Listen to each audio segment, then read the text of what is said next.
Hello বন্ধুরা, আপনারা সকলে কেমন আছেন? আশা করি ভালোই আছেন। চলুন মিক্সড রাইস করব, আপনাদের সাথে শেয়ার করব।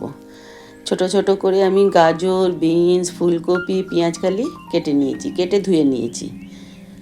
এবারে কড়াতে তেল দিয়ে আমি সব সবজি একসঙ্গে ভেজে নেবো। বেশি ভাজবো না, একটু নেড়ে চেড়েই আমি মটরশুঁটি আর পেঁয়াজ দিয়ে দেবো।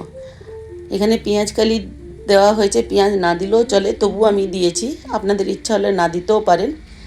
চিংড়ি মাছ, ডিম আর মাংস আমি ভেজে রেখেছিলাম, সেটাও ভিডিও করেছিলাম, কিভাবে স্কিপ করে গেছে। যাই হোক, সবজির সাথে সব মিশিয়ে নিয়েছি।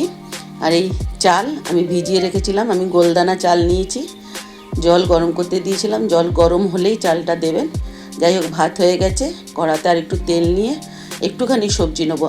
আমি একেবারে করব না, 2-3বারেই করব। আর সামান্য একটু চালও নেবো, নিয়ে একটু আজিনামোটো, নুন আপনার স্বাদ অনুযায়ী, সামান্য একটু চিনি আর একটু সয়া সস দিয়ে ভাতটা একটু আমি ভালো করে ভেজে নেবো নেড়ে চেড়ে। রাইস আমার রেডি, এই যে।